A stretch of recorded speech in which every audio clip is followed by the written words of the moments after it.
Violet Evergarden is an anime that I loved for the greater part of watching it, but had more and more mixed feelings about it as I neared the end and reflected on it afterwards. To be honest, I'm still not completely sure why it didn't sit right with me, and I only made this video to discuss a show I liked and to kind of figure out why I didn't like the end so much. Let me see if I can explain. For the most part, I enjoyed Violet Evergarden, and I definitely recommend the show. The episodes always grip me with relatable stories of conflict and loss, and the show for the most part stayed grounded in these emotions and never tried to play up the drama too much. But the show's greatest achievement, in my opinion, is the character of Violet. On paper, she seems like someone we could never empathize with or connect to. She's an orphan who was trained to fight in the war at a young age and has become an emotionless human weapon as a result. Yet, I think this emotionlessness makes her even more interesting, because as the series progresses, we realize that there is plenty of emotion to be found in Violet. She just was trained to push that emotion away in order to fight and never learned how to process it as a result. And so, when she's overwhelmed by these emotions, it becomes even more impactful to us as the absence of them was so striking, and we want to see her overcome her hurt and pain even more. The only problem is, all this interesting depth and struggle in Violet really overshadows the rest of the cast, which, although likable, are pretty uninteresting. I wish the show had continued its formula of giving side characters their own episode, which it did with Erica and Iris, rather than introducing random characters that we couldn't connect to as easily. But in the end, I understand the show's goal of exploring the types of love and grief, and I can't say the episodes didn't impact me at all. Anyway, Violet is good. Sidecast is a little disappointing, but Violet is really good, so it makes up for it. And let me talk a little more about how really good Violet is. It's time for episode 9, baby! This episode maximizes the drama and stakes, but it doesn't feel unearned. Violet pretty much goes through a breakdown after learning of Gilbert's death and truly contemplating her role in the war, and this seems to be perfectly following her character arc.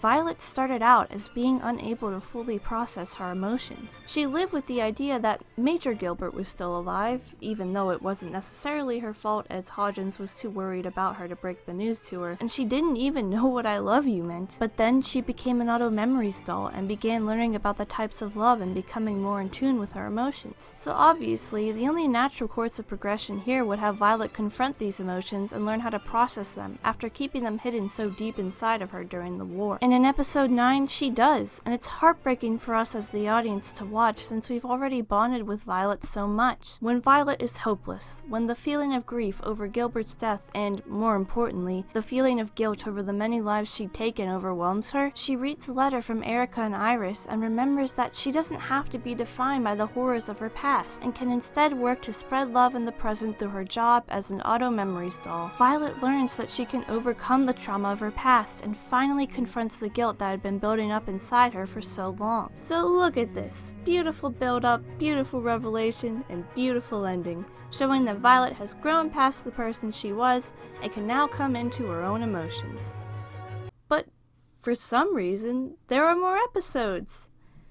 Why are there more episodes? Apparently, despite the heartwarming message of that last episode, Violet's character arc is not done? I mean, I understand doing an episode 10 to tie up loose ends and put a pretty bow on it, but why are we going to the house of a little girl who's trying to process that her mother is slowly dying? Yeah, it's making me feel sad, and I like seeing Violet be a good person, but why? And I think this is where the episodes began to bother me, and I think the reason why is what I said earlier. Violet's arc is done, or should be done at least. Let me try and tell you what I mean. Violet has learned what she didn't know at the beginning of the series. Her past in the war doesn't define her, and she can now grow into a new person without being weighed down by her past. She has learned to process her conflicted emotions in a healthy way and move past them to be better. So what is the purpose of all these extra episodes? Maybe episode 10 is teaching her more about dealing with the grief of Gilbert's death, but a slowly dying mother of a young child brings about a much different grief than that of a Terminator girl who had the one person she loved suddenly get attacked in the middle of battle. Okay, so maybe it's a chance for Violet to teach Anne how to process her grief, and therefore shows she's grown beyond her trauma. But we know that already! The entire last episode was about her accepting Gilbert's death and learning to move on from her past. Why does she have to prove to the audience again that she's learned to keep living without him? Now, I'm going to cover episodes 11 to 13 in one section because they have pretty much the same purpose in my opinion. They reintroduce introduce Violet to her soldier past, and they are apparently the last part of Violet's arc. So again, I'm confused of what these episodes do for Violet's character that hasn't been done before. Episode 11 is just her helping a soldier in battle and realizing that she hates the war and wants to help people rather than fight them.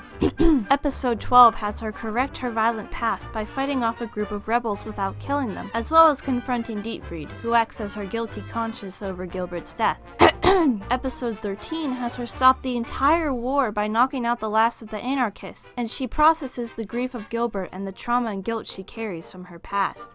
I don't know what I'm missing here. People love these final episodes, and the show seems very confident in them, but I just don't see what new things they bring to the table. An argument that I've seen floating around is that Violet returning to combat and fighting for peace while not killing anyone is her chance to right her wrongs? Okay, but the whole point of episode 9 was for her to realize that she can't change the damage she caused in the past, and should instead focus on the present and work to do good as a doll. These episodes quickly became more and more cartoonish in my opinion. First we had Dietfried, who had an interesting conflict of feeling that Violet was responsible for Gilbert's death, but then it was squashed and turned into a one-note character who just spouts, "You don't deserve to live," anytime Violet walks by. Stop the train. You stay and protect the people inside. I understand, sir. Just like I said, you only want orders. That's not true. Yes, it is. And then we have the fact that Violet pretty much ended the entire war for good on her own, or even worse, Catalea was the one to do it, all without killing anyone, which is just a bit unrealistic in my opinion, considering that these men have guns. And then we have this giant action sequence in episode 13, where Benedict literally jumps out of a train and disables a bomb with his high heels. I mean, it was epic, but really, is this what we're doing now? Violet Evergarden was, save for some melodrama every now and then, such a grounded show that delved into deep subjects like love and grief, and now we're just repeating episode 9 4 times so that we can get some cool action sequences? Look, I've been spending a lot of time complaining, but in a pure entertainment sense, these episodes were enjoyable to watch. So I think we could salvage them by doing some reorganizing. First, put episode 10 after episode 7, but this time Violet is unable to properly help Anne with her grief, or is more troubled by the situation as a whole. Also, Violet won't find out that Gilbert is dead in episode 7. We'll save that for a little later. Episode 10 can pretty much be used to plant the seeds for her eventual breakdown, and she begins to worry where the Major really is. Now, put episode 11 after episode 10, so that it becomes episode 9 in the series. Violet's traumatic experience with the soldier's death reawakens her memory of the war, and then we can put that scene on at the end where she finds out about Gilbert's death. Next are episodes 8 and 9, acting as episodes 10 and 11 in this version. Keep them as they are, I like those episodes. And now, Violet's completed her arc. We can still add another episode just to tie up loose ends and show a little more on how Violet has changed. Episode 12 can still have Catalea travel to the peace signing, but don't have a big drug out action sequence where Violet rights her wrongs. Maybe instead just have a little ruckus on the train, but Violet stays back and protects Catalea and Benedict from the rebels